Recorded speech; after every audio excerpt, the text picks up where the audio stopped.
Imagine picking up a hitchhiker on a lonely highway, only to realize he's not human.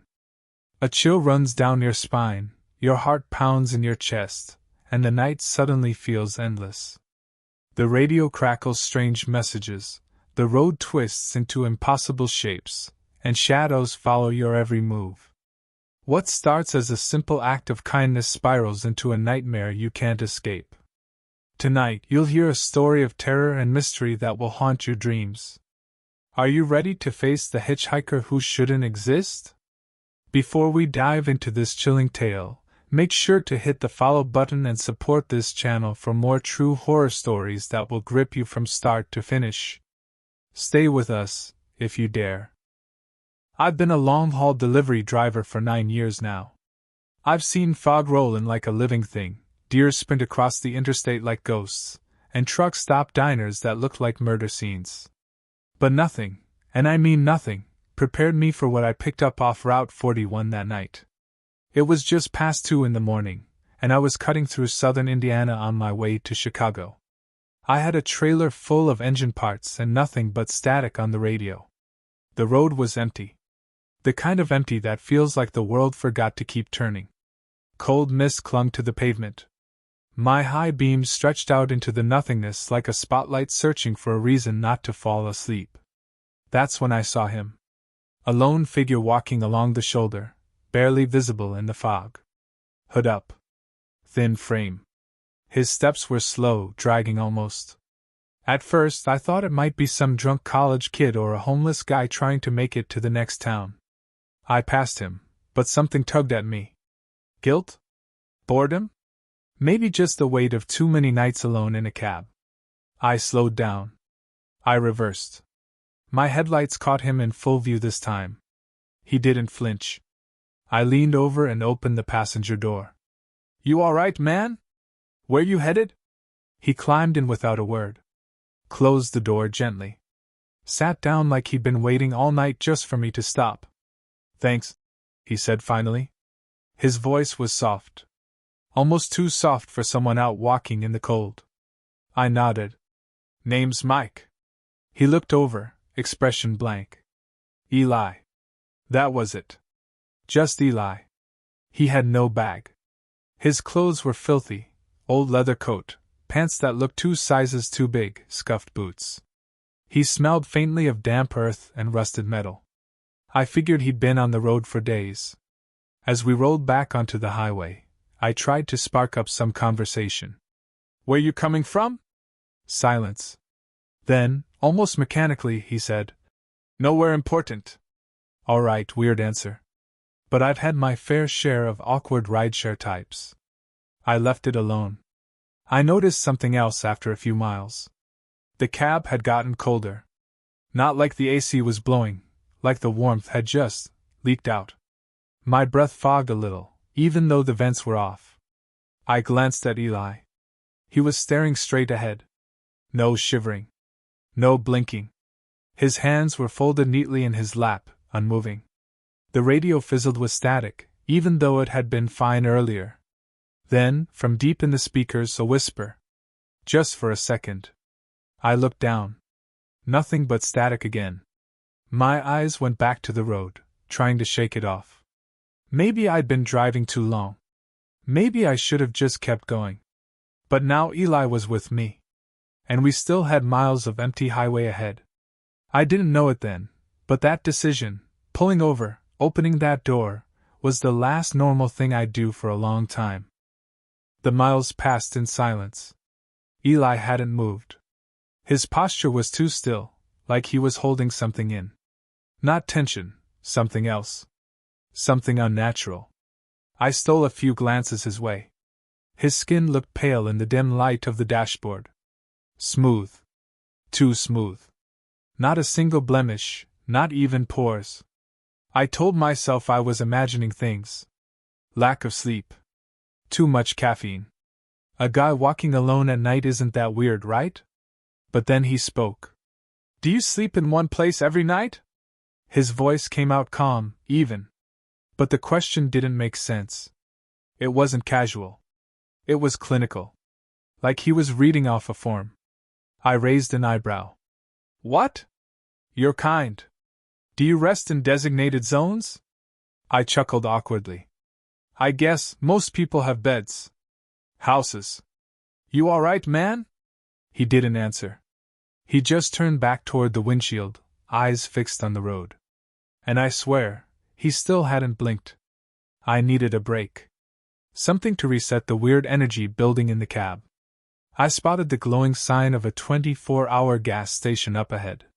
One of those old rundown spots off the interstate with one flickering light and a snack aisle that smelled like burnt oil and expired gum. I pulled in and cut the engine. Stretch your legs if you want. I'm grabbing coffee. Eli stayed in the truck.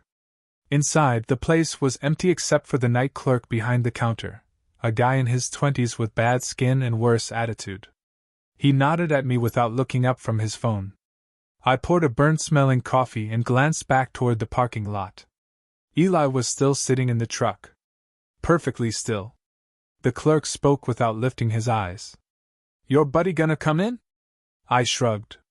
Don't think so. Quiet type. Yeah? He finally looked at me, expression tightening. That guy with you, he doesn't blink, man. Like at all. Been staring at the ice freezer for 5 minutes. I froze. What? He pointed toward the security monitor behind the counter. It showed a grainy black and white view of the parking lot. There was Eli, standing outside now, not in the truck, facing the old ice machine. Not moving.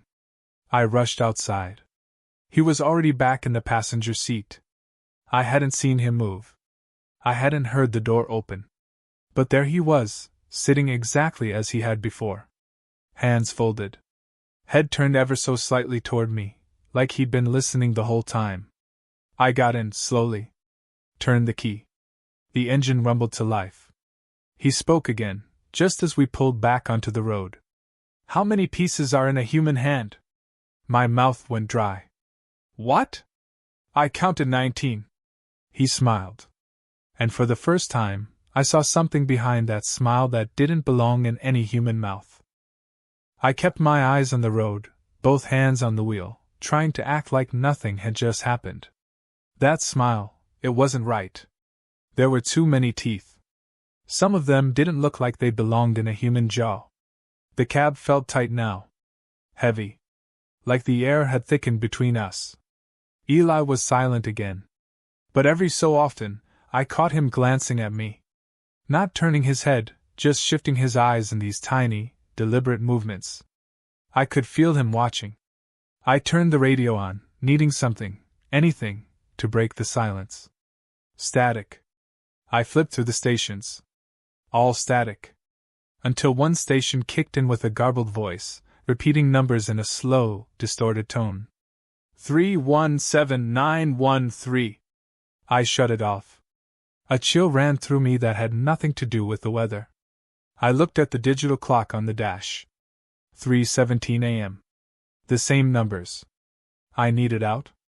I'm gonna check the tires, I said, pulling onto the shoulder. Eli didn't react. Not a nod. Not a blink. Just kept staring out at the dark trees lining the road. I stepped out of the truck, shut the door behind me, and took a deep breath. My hands were shaking. I fished out my phone and called Jenna. It rang twice before she picked up, groggy. Mike? It's the middle of the night. I know, I said, trying to steady my voice. Sorry. Just needed to hear a normal voice. She was quiet for a moment. Are you okay? I looked back at the cab. Eli hadn't moved. There's a guy riding with me. Picked him up near Route 41. Something's not right with him. Jenna's voice was barely above a whisper now. Is someone breathing next to you? I froze. What? I can hear it. On the line. Someone's breathing. Right next to you. My stomach twisted. I was standing outside the truck. I was alone. But over the phone, I could hear it clear as day. A slow, raspy breath. Right up against the speaker. I ended the call. Got back in the truck. Eli turned to me, ever so slightly, and said, Your connection is incomplete. I started driving again. I didn't ask what he meant. I didn't want to know. I just kept my eyes forward, hands tight on the wheel, pretending the thing in my passenger seat was still just a man. The highway stretched on like a dark ribbon pulled through the trees. Every mile we drove, I felt like we were going deeper into something. Not a place, exactly, but a feeling. A weight. I risked a glance at Eli. He hadn't moved. But there was something different now. A line down his cheek I hadn't noticed before. Like a scar, thin and straight, running from the corner of his left eye to the edge of his jaw. Only, it hadn't been there when he got in.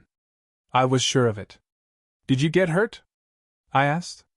He turned his head slightly toward me, not enough to make eye contact. This form tears easily. I waited for him to explain. He didn't. I drove on. The road signs looked strange. Not unreadable, just off. Like they'd been copied by someone who had only a vague idea of what English was. The fonts were wrong. The colors faded to grayish tones. Then I saw the sign for Birch Hollow, exit 14. There was no Birch Hollow on this route. I'd driven this highway dozens of times. It didn't exist. Hey, I said, trying to sound casual. You know anything about Birch Hollow? Eli answered without hesitation. That's where I was meant to arrive. I missed my exit. I didn't care. I wasn't going to let this guy, this thing, take me anywhere. I pressed harder on the gas. That's when he reached out. Not fast. Not threatening. Just slow and deliberate. His hand touched the dashboard, and the screen flickered. Every electronic system in the cab glitched at once: radio, GPS, even the damn odometer. Lights blinked, alarms beeped and died. And then, everything stopped. Dead silent. Engine off. Lights out. We were just coasting in the dark. I slammed the brake and pulled over. The truck went still. And Eli began to hum. A low, vibrating sound. Monotone. Almost mechanical. It made my ears ring. Made the hairs on my neck stand straight up. I shouted, "Stop that!" He did. Instantly. Then, like he hadn't just shorted out every piece of equipment in my rig, he asked calmly, "Why did you pick me up, Michael?" Hearing my name from his mouth made my skin crawl. "I thought you needed help." He smiled again. That same impossible smile. "You still think that's what this is?" My mouth was too dry to answer. I looked down at his hand. The skin around his fingers was starting to split, just slightly. Like fabric stretching too far. Underneath, something shimmered. Something not human. I had to get him out of the truck. That was all I could think now. I didn't care where we were. I didn't care what happened to my rig. I just needed him gone. I started the engine again. It turned over like nothing had happened. No glitches. No alarms. The dash was clean. But the temperature gauge was buried in the red, and the needle didn't move. Eli stared out the window. Quiet again. Still humming that broken tune under his breath. I spotted a rest stop sign up ahead. Just a small one. No lights. No logos. Just a brown board that said, "Public use, emergency stop only." I didn't remember ever seeing it on this route. But I took the exit anyway. The road curved into a narrow, tree-lined lot with cracked pavement, and a couple of old vending machines standing under a crooked street lamp. I threw the truck into park. "Hey," I said. "Stretch your legs. I gotta check the load straps." He didn't argue. He stepped out slowly, then walked toward the vending machines like he knew the place. I climbed out and moved fast. Walked around the truck, heart pounding. I wasn't checking straps. I was stalling, thinking, calculating. That's when I noticed something. My trailer. It was covered in condensation. Thick, wet mist crawling down the metal like breath on a mirror. And the padlock on the back latch, it was gone. It wasn't broken. It wasn't hanging. It was just gone. I turned slowly and looked toward the vending machines. Eli wasn't there. I scanned the lot. Nothing. Trees. Fog. No movement. Then I heard it. Behind me. In the cab. The door slammed shut. I ran back around and climbed in, breath shaking. Eli was back in the passenger seat, staring at me, as if he'd never left. His mouth moved slowly. There are others, Michael. You opened the way. My knuckles went white on the wheel. What does that mean? He didn't answer. Just placed his hand on the dashboard again. And this time, the glass on the speedometer cracked. Thin spiderweb lines, radiating outward. Like something was trying to push through from the inside. I turned the key again. The truck wouldn't start. I looked at my side mirror. There was someone standing at the edge of the rest stop. Just barely visible in the fog. Then another figure joined him. Then two more. All standing still. All watching. And none of them were breathing. The figures didn't move. They just stood there at the edge of the lot, half shrouded in fog, perfectly still. I couldn't make out their faces, but I could feel them watching. Staring like they knew me. Like they were waiting for something. I turned back to Eli. His skin was different now. Slightly translucent, like wax under a heat lamp. Something pulsed just beneath it, slow and dark, like veins filled with ink. I didn't ask what was happening. I didn't want him to speak again. I grabbed my phone and opened the camera, switching to the front-facing lens like a mirror. I angled it discreetly toward Eli. What I saw made my chest seize. The screen didn't show a man. It showed a shape. A shifting shadow where Eli sat, tall and wrong. No eyes. No mouth. Just folds of darkness pressed into a human mold, like someone had stuffed a storm cloud into a skin suit. And then it looked at the camera. The phone burned hot in my hand. The screen cracked with a loud snap, and the whole thing went black. I dropped it. I didn't care. Outside, the fog crept closer. The people, if that's what they were, stood just beyond the pool of weak light from the street lamp. Their arms hung unnaturally low. One of them tilted its head so far sideways I heard the bones crack from where I sat. Eli turned to me.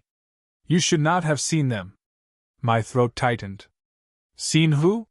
He didn't answer. Instead, he looked down at his own hand. His fingers were lengthening now, stretching like soft wax, each one ending in a dull, pointed tip. He flexed them slowly, watching them change. Something inside me broke. I yanked open the driver's door and bolted into the lot. I ran, not toward the road, but around the back of the rest stop building, into the trees. I didn't know where I was going. I just knew I had to move. Get away. Branches scratched my arms. The air tasted like metal. I could still feel those figures behind me, not chasing, just observing.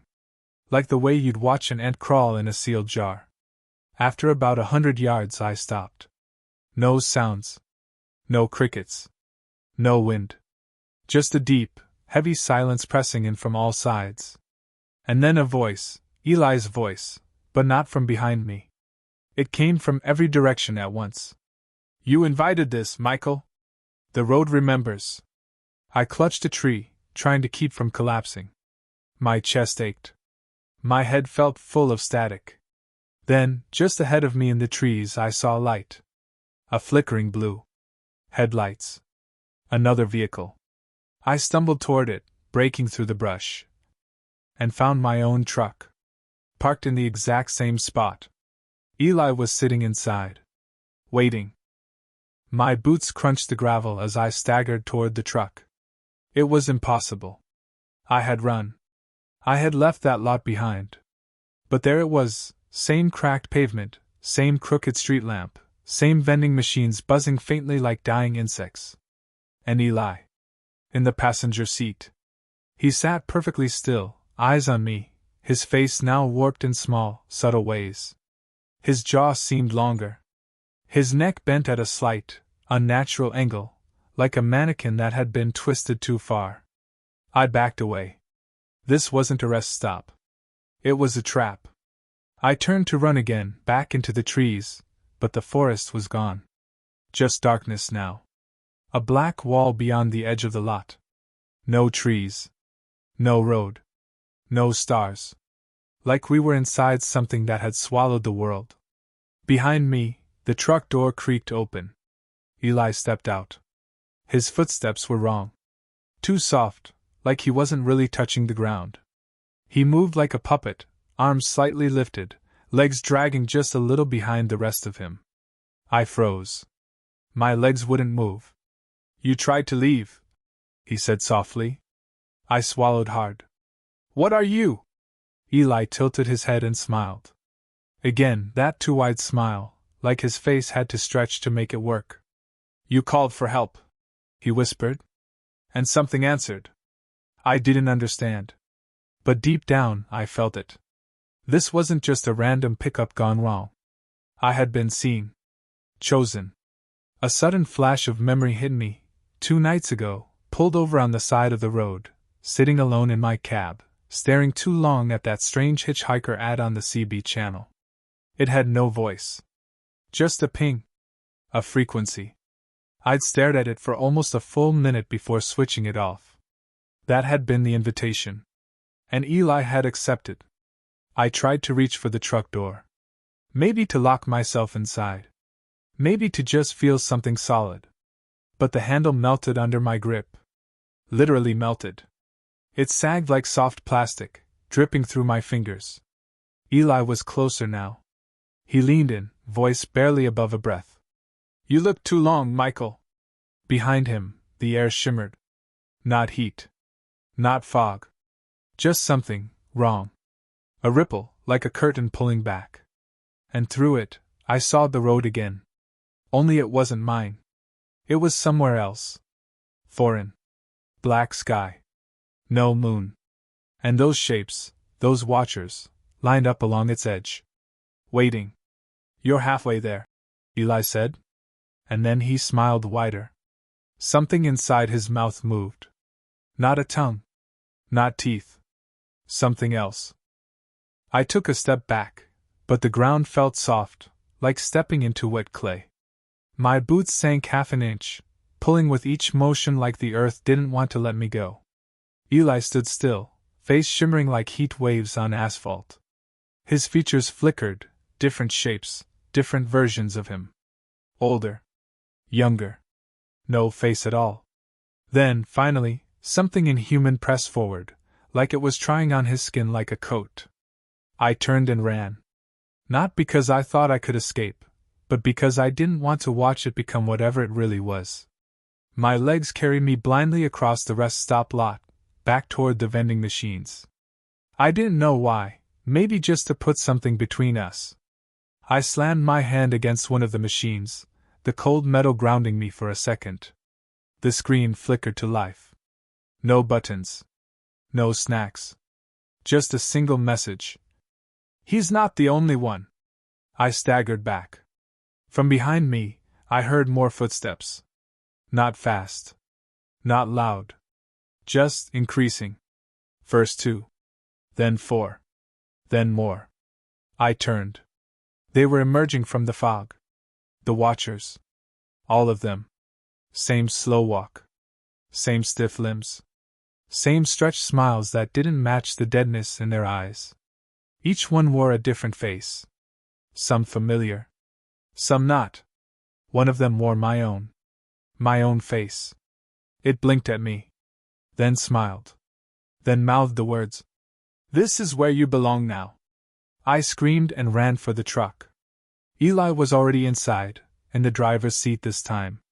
Waiting. The engine was running. I didn't think. I threw myself into the passenger seat and slammed the door. We peeled away from the rest stop like it was nothing. Like it had never been there. No fog. No watchers. Just dark road and headlights carving out a lonely path. For a long time, neither of us spoke. Then Eli glanced at me, the faintest grin curling on that broken mouth. "You're beginning to understand." I didn't ask what he meant. Because part of me already knew. The world I had known was shrinking behind us. And whatever waited ahead on that endless blacktop, I had already started to become a part of it. We drove in silence for what felt like hours. No signs. No exits. No mile markers. Just the endless stripe of white lines stretching forward like they were being painted right in front of us. I couldn't tell if it was night or day. The sky was just nothing. Black. Like it had been erased. I looked over at Eli. He hadn't blinked once since we left that place. His hands were fused to the wheel. Not gripping it, fused. The skin seemed to melt into the plastic, like he and the truck were becoming the same thing. "You can't go back, Michael," he said. "You passed the marker." I opened my mouth to argue, but no sound came out. I checked my phone again. No signal. The date was gone. Just the time blinking midnight. Over and over. I turned on the radio. Static. Then a voice. Faint crackling, like a transmission from a far-off place. "Mile 97, no eyes, wrong skin." I shut it off. The windshield ahead shimmered. I leaned forward, squinting. Another vehicle. It was just sitting in the middle of the highway. No hazard lights. No headlights. Like it had been abandoned in the lane. As we got closer, I recognized the model. Same make as my truck. Same trailer. Same rust mark on the door. Same dent near the left rear tire. It was my truck. Exactly mine. Parked dead in the center of the road. Eli didn't slow down. I reached for the wheel. "Stop! That's my..." But when I grabbed it, my hand passed right through. Not like a ghost. More like trying to grip smoke. Eli kept driving. As we passed the other truck, I saw the cab interior clearly. Myself. Still in the driver's seat. Eyes wide. Mouth open like I was mid-scream, frozen in place. My reflection in a version of reality I was no longer part of. "That's the part of you that stayed behind," Eli whispered. "Everyone leaves something." I pressed my forehead against the cold glass. This wasn't just a road. It was a divider. A split. Where people like me disappeared when they crossed the wrong line, at the wrong time, with the wrong passenger. Behind us, the other truck vanished. Like it had never been there. And ahead, the road kept curving, downward. Not a slope. A descent. The sky was getting darker. Somehow, impossibly, the night was deepening. The road twisted downward like a spiral staircase into nothing. I gripped the edge of my seat, eyes locked on the disappearing horizon. Eli didn't say a word. I didn't want him to. Somewhere in the back of my mind, I knew this was the end. The final stop. The place where the living and the lost crossed. The truck's engine hummed low and steady, like a heartbeat counting down. I glanced at Eli one last time. His face was calm now, almost peaceful. But those eyes, dark and endless, held a secret I could never forget. "You'll never be alone on this road," he said softly. "And I'll be here." The words chilled me deeper than the cold night air. The truck slowed.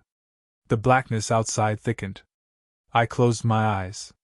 When I opened them again, we were somewhere else. Not a place I knew. Not a place I could leave.